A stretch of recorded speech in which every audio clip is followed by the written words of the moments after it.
Okay, welcome everyone.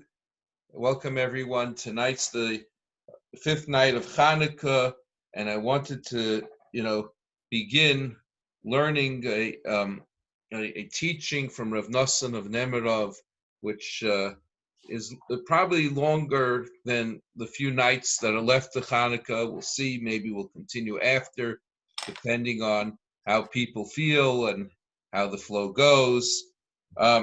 I was very inspired by this teaching, and I felt that I got to share it. It's just beautiful. It's too beautiful.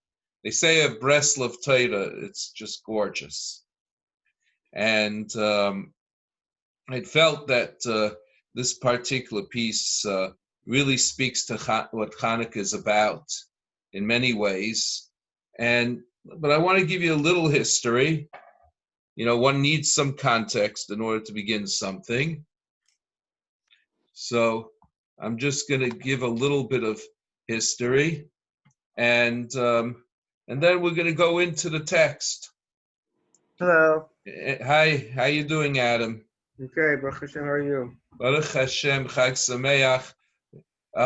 So we're already starting, and I'm just going to give a little bit of history. Go to sleep, Snuffy. You have to go to bed now. Okay. So So this book is called Lekutei Halachot. Lekutei Halachot is a compilation written by Rabbi Nosson of Nemirov. And what he did was he combined his Rebbe's teaching, Rav Nachman of Breslov's teachings, with the Shulchan Aruch, with the Code of Jewish Law. And through this, he showed you the mystical within the practical. This was one of the things I love about this book is, you see the mystical and the practical side of Judaism together, really together. And it's the light in the vessel, it's the soul in the body. It's just gorgeous to behold. And I'd say that he wrote this approximately around somewhere in the 1820s, 1830s. And it's a marvelous work. Every work begins with a teaching from his Rebbe, Rabbi Nachman of Breslov, and he goes off on that teaching to combine it with practical halacha, tapestrying in all sorts of strands of other, areas of Jewish thought. And it's just gorgeous to behold. I can't describe its beauty. It speaks for itself. And this, by the way, is not the main place where he discusses Chanukah. He happens to have a whole other section where he discusses Chanukah. Here he's just mentioning Chanukah in passing for a few pages and as part of something else, something much bigger. But it just caught my heart and I felt I had to share. So now I want to share with you some concepts he's going to be using so that when you hear them, you understand them.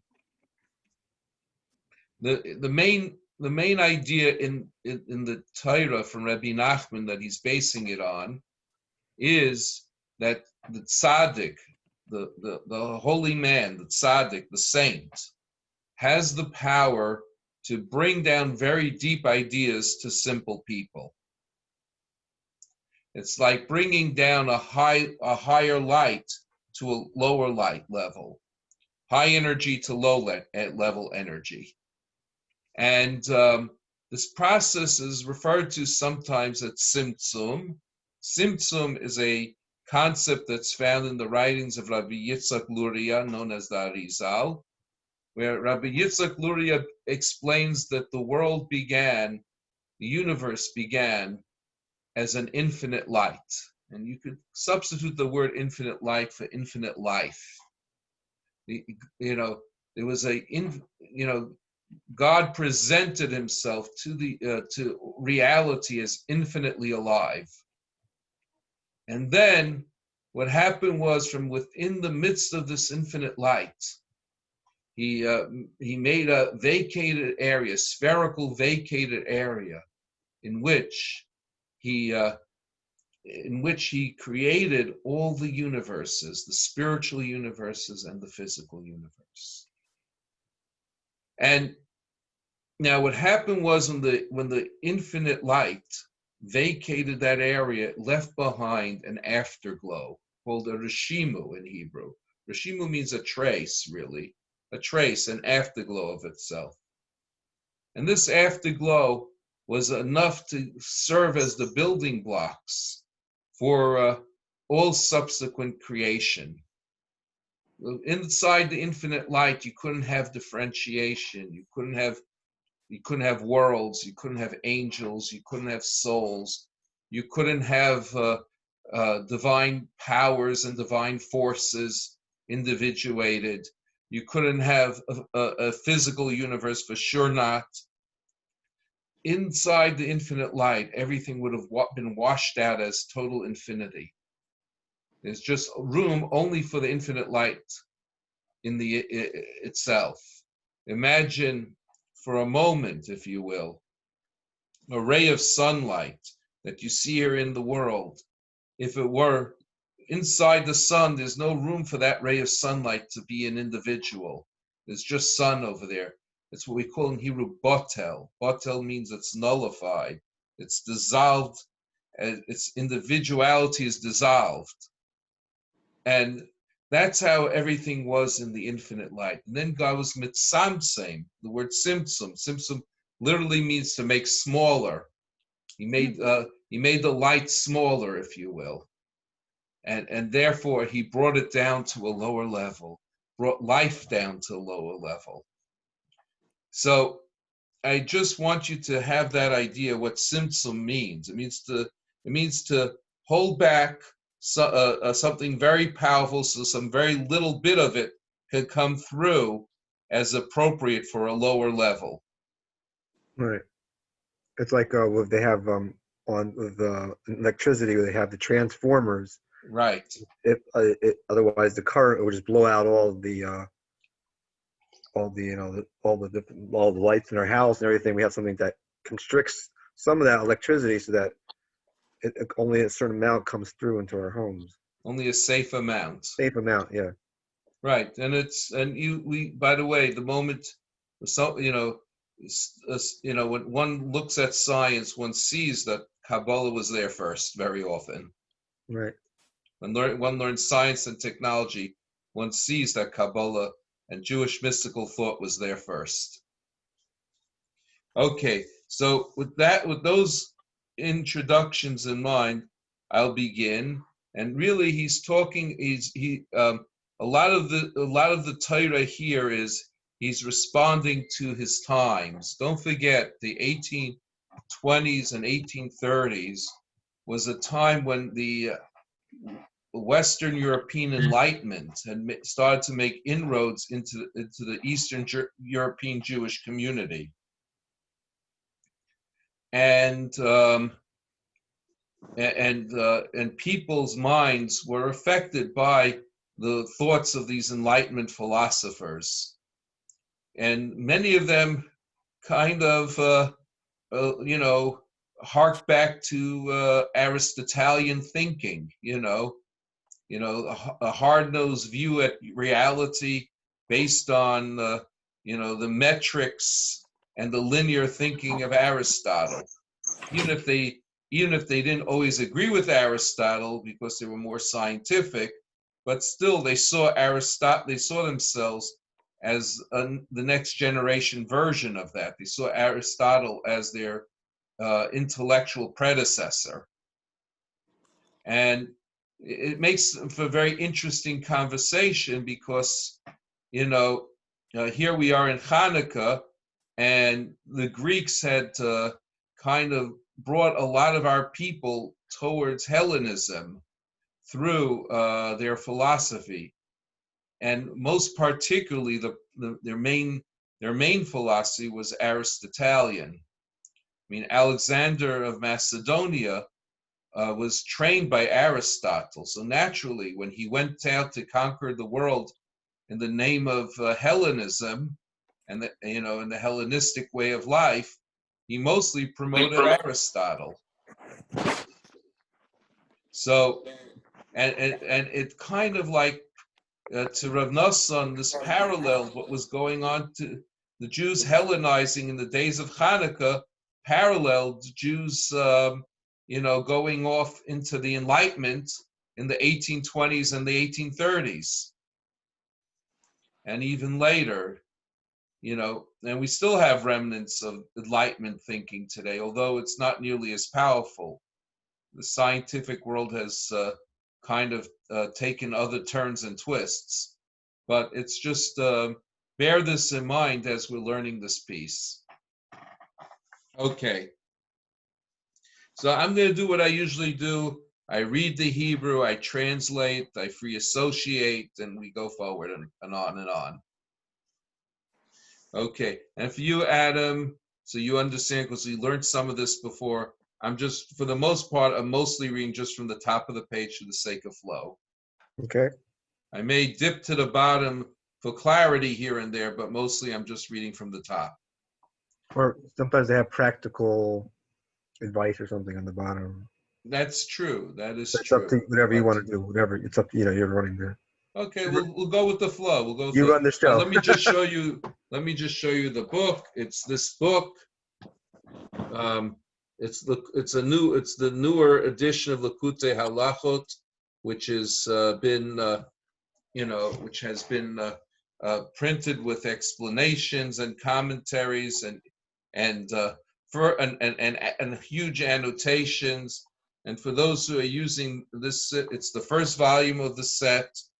I know that I have a second volume, and I don't know if there's a third yet, but it looks like it's an ongoing, continuing publication process. And in my version over here, it's page Kuf Yud, page 110. Okay. This idea of bringing down understanding of godliness from a deeper level to a lower level by agency of a tzaddik, that is the idea of Chanukah.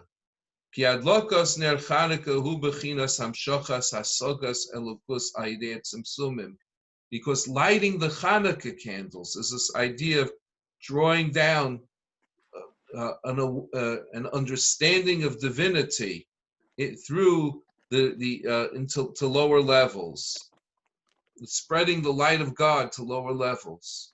Shemisham ikar hadlokas haneros, kol ha'oros v'haneros dikedusha bechinas. Shemisham ikar hadlokas kol ha'oros, because from the higher states of holiness comes the main lighting of the lights. And he's going to show you how the parallel of lighting the candles down below have to do with lighting the spiritual forces up above.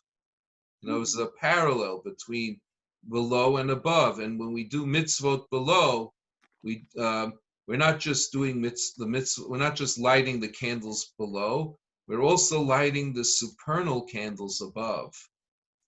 The supernal candles are God's attributes of kindness, withholding, compassion, dominance, submission, connection, and sovereignty. I think tonight I saw is Tiferes. Okay. The fifth night of Chanukah. Yeah, but it depends which bracha. One bracha has the kavana for Tiferes, the other bracha has a different one. You remember the two brachas for the candles, two blessings. Yeah, that's true. Yeah. And I think each one has a different one. Could be right. I'm not learned in the kavanas, but I just took a peek. Yeah. So I'm basing what I'm saying on that peek. Yeah, I just saw something tonight. That's why I saw it in a safer. Yeah. Okay. Which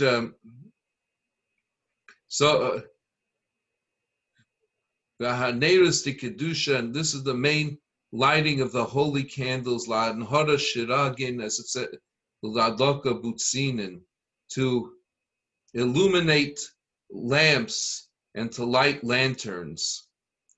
Shezehu bechinas tefillin. This relates to the idea of tefillin. Bechinas moichin. What does tefillin do? It draws down divine knowledge. Again, Kabbalah predates science. You might say, what foreshadows science, right? We have a concept today in science where information can be downloaded. You could have waves that bring forth information into your computer. It's also possible, according to Kabbalah, to through states of holiness to download information from levels of holiness into your mind, into your conscious mind. And we call that moichin. Moichin comes from the word moyach, meaning mind. Rabbi Arya Kaplan translates it as mentalities. But what it really is, it's vibrational intellectual. It's intellect that's passed along through vibrational energies. Sheheim ikar hasogas elokus. That is the main apprehension of divinity. She'oimrim oz, and we say about it, v'shemen hatoiv tarik al shiva k'nei hamenayrochul. When we put on tefillin in the morning, the passage that's recited when doing so, we say, and the goodly oil shall be poured over the 7 branches of the menorah. So we are drawing down the light, the spiritual lights as we're putting on tefillin. We're drawing down we're lighting the supernal menorah and drawing down spiritual lights as we're putting on tefillin every day. It's just as an aside, we say that we call the little, the tefillin, the parts that are the frontlets and the arm part, the little houses, we call them batim. Batim could also mean temples, if you think about it. The word, because we call the Beit HaMikdash, the holy, the Bayit, the holy temple, the Harabayit, the Temple Mount. So Bayit also can mean temple. The Zohar says that the tefillin are like little temples. When you put your tefillin on, they're like you're wearing little temples. And it's drawing down divine energy into you. Because the drawing down of the understanding of divinity comes through bringing it down through these tzimtzumim, through the process of tzimtzum, as we mentioned earlier. And this is drawing down the goodly oil. Remember, Chanukah, we light oil, we fry in oil, we do things with oil. Shemen mishchas kodesh, the holy anointing oil. Shezeh bechinas hadas hakodesh. This is holy consciousness. A person's in a state of holy consciousness. The soich kelim v'tzimtzumim. He brings this holy consciousness down into containing vessels and tzimtzumim in order to bring it down lower. Shem Hashemen v'akli v'apsila. And what is this lower down level? This is your Chanukah menorah. This is your oil. This is the vessel that holds the oil and the wick. Ubahem nisla ar. And with those, you're going to light the light. Not only are you lighting the light down here, you're lighting the light up there. That's the point. You're not merely lighting your Chanukah menorah down down in your home, down at your window, down on the streets of the world. You're lighting the supernal menorah up there in the heavens.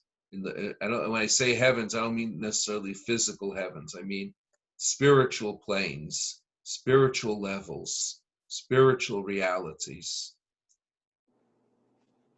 You're bringing down the light. You're completing the circle of energy and bringing down the light.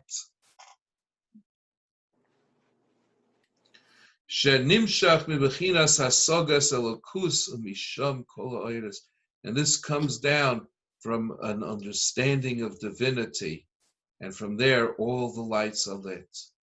Ki hu oyer kol ha'oyres, because God Himself is the light of lights. K'moi shekosov Hashem oiri v'yishi. God is my light and my salvation, it says in Psalms. So, v'zeu b'chinas toikev hanes shel Chanukah, and this is the power of the miracle of Chanukah. Ki oz omda malchus yavon harsha'a la'ashkichem teirasecha la'avira mechuke ritzaynecha chulu. Because then the Hellenistic kingdoms wickedly stood up to make us forget the Torah and to make us pass up doing the mitzvot. In other words, destroy our way of life.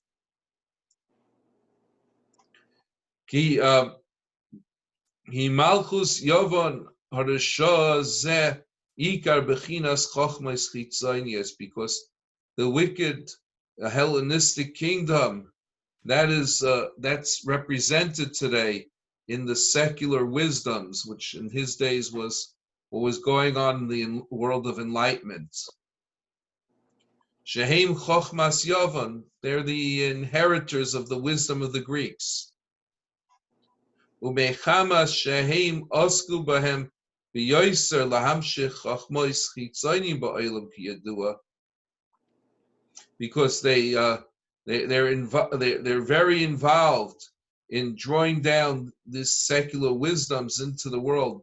It refers to secular wisdoms as outside wisdoms. In other words, that they are not deep; they are superficial. When he says, I just want to point that out, as is known, and shezeh ikar hiskarbus malchus harashah, that's the main domination of the evil kingdom, that they want to dominate the kingdom of holiness. Shehu bechinas arba malchius. This is has an affinity to the four kingdoms that had exiled us. The first was Babylon, then came Persia, then came Greece, then came Rome, and Al Malchus de Kedusha Canal. And each of these four kingdoms, in their own way, dominated the Jewish people, who represent the kingdom of holiness. And the kingdom of Greece, they did it through spreading their secular wisdom. Now, what I want to point out here is his usage for secular wisdom, chochma chitzonius. The word chitzonius means superficial. I'm translating as secular for idiomatic purposes, but really what it means is external or superficial. In other words, it's superficial compared to the Torah. Compared to the wisdom of the Torah, the depth and the meaningfulness and the wisdom of the Torah, the secular wisdoms are superficial. They're like they're like the wrapping on the outside. And that's and what happens is that because people see the wrapping sometimes more easily than they see what's inside the wrapping, they're very impressed with the wrapping. And forget what's really inside. Don't judge a book by its cover. Outer trappings. Right, by the outer trappings. Va'alkein, and therefore Haisa Oz Eit Sara Gedola. And that's why at the time of Chanukah it was a tremendous a painful time. Because they wanted us to forget the Torah entirely. Through making us take on these superficial wisdoms, which oppose the Torah. They're the opposite of Torah. shiurim v'kelim lahamshich al yodam hasagas al kuz kanal. Because the Torah and the mitzvahs are measurements. In other words, they are tzimtzumim. They hold their contractions, their manifestations of the higher wisdom in ways that we can grasp onto and understand. They have, it's the limits of a mitzvah hold something of the unlimited of God, if you will. Like the vessels that hold the light of the Torah. When we were about to receive the Torah, we declared, God asked us if we wanted the Torah, and we declared Nasa v'nishma. We will do, and then we will understand. Very interesting. Doing comes, understanding comes before, doing comes before understanding. It's counterintuitive. When you do the mitzvahs, you understand the Torah better. By actually doing the mitzvahs, you have actual access to the wisdom of the Torah. Otherwise, the brain doesn't connect to it as well. I had a friend of mine who was learning about Judaism. He used to come to my Shabbos table regularly. And he made fun of the idea for a little while until he started doing mitzvah. Wow, now I understand this. Now I understand that. Because the mitzvot, they serve as vessels for wisdom. And one can, it's an organic connection. One can get more understanding of the wisdom of Torah by practicing the mitzvot. So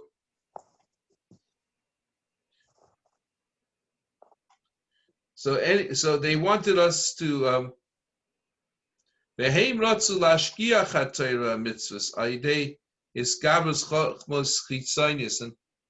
the Greeks, they wanted us to forget the Torah and mitzvahs through overpowering us and trying to overimpress us with their external wisdoms. Shem bechinas malchus harisha shel arba malchias, which is the idea of the evil kingdom of the four kingdoms, Shes Gabru al Malchus de Kedusha, that have overpowered the kingdom of holiness. Shehu Chochma Tatah Hanal. The kingdom of holiness was taken by it, and the kingdom of holiness represents lower wisdom, the wisdom of the masses, the people, the subjects of the kingdom, the king's subjects, the wisdom of the Hamon Am, as you say in Hebrew, the masses, the general populace. That's called the that's called the lower wisdom. That's called the wisdom of Malchus de Kedusha, of the kingdom of holiness. And that's the job of the tzaddik, to keep the general populace informed and keep the general populace keyed and interested in Torah, and keep bringing down deeper and deeper ideas of Torah and dressing them in parables and in humor and in stories, so that the masses could understand these deeper ideas. They can have handles to grasp these deeper ideas. That is the job of the tzaddik. And instead, what happened in the days of Chanukah was that the Jewish masses, the general population, was being lured away by Greek wisdom. It was the new fashion. Everyone wants to be fashionable, wants to be in the inn and in the clique. There they want to be viewed as cool and as with it. So that was like the new style, and and the Jews were being drawn away from Torah and mitzvahs right, left, and center. And that's what they had wanted, the Greeks. And so when we come down to it, so there was a crisis. There was a spiritual crisis in the Jewish people themselves. Believe it or not, it was more within the Jewish people than it was outside imposed at this point, at the time of the story of Chanukah. It became a civil war, right? It became essentially a civil war, right? A civil war that was supported by, that one side was supported by an outside force. Right. And Rav Nosson says, Kimoi Achshav, like now, Ba'avonisenu Arabim, through our many sins, V'skabrim apikarsim, V'roitzim lahamshech chochmas chitzonis ba'olam, Lashki achatoy legamre. You have these non-believers from the Enlightenment movement who are spreading their external wisdoms to the world to make us forget the Torah completely. As we see, Shekol mi shenimshach achri darcheim hu peirik oil legamri magelach zikonoi peyosa v'shoisi yayin nesach ad shepeirik oil legamri achmalson. We see, that the symptoms of hooking up with the Enlightenment are that people, very pious and people who had beards, back then it was a sign of piety to have long side curls and a beard, and they were shaving off and shoring it down, and they were drinking non-kosher wine, and he says, well, interesting, like you joined us to become more intellectual, and instead you secularize out as opposed to becoming more intellectual. So the purpose of it is, whole purpose is to get the society to be secular, not to get society to become wiser. So anyways, so this is a good point. We have about 4 minutes. If anyone has any questions, comments, thoughts, I open the floor to anyone who wants. Was this writing done in Hebrew or in Yiddish? Hebrew. Put the name of the book up. Put the book up again, please. Okay, sure. It's called Lekutei Halachot. Halachot. Oh, okay. Okay. I have it. Yeah. Wait, are you doing tomorrow? What? Are you continuing tomorrow with this? Yeah, God willing. And my plan is tomorrow and the night after, till Thursday night, and then we'll see. Maybe we'll even do next week. We'll see how it goes. We'll see how the go flows.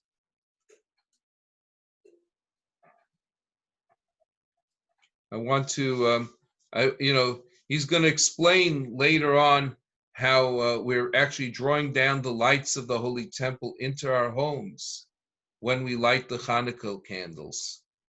Like that. And it's a unique opportunity for prayer, for beseeching God, for praying for one's needs when one lights the Chanukah candles, because the light of the Holy Temple, it's like you're in the Holy Temple. The Holy Temple has been brought to your home. That's what he's going to be getting at. Yeah, I think I have this sefer, it's called Ner L'Tzadik. It's like a pamphlet, it's a Breslov pamphlet. Yeah. And I think he mentions in there like that the 36, like there's 36 candles, and that connects to there's the Or HaGanuz that was right. hidden away. That was and when the Adam Rishon was created, when the first man was created, that was available for 36 hours. Right. That so let me reiterate that. Yeah. I saw that actually B'nai Yissaschar. Maybe he's bringing it from there. I'm not sure. Right. So what the holy B'nai Yissaschar said, he was an early Hasidic Rebbe, and what he said was that the lights of the menorah, we light 36 candles, and what the 36 candles connect us to. It's not just commemorate. It's what does it connect us to? It connects us to the hidden light of creation. When God originally created light, and it was too powerful, and he hid some of it away for the future.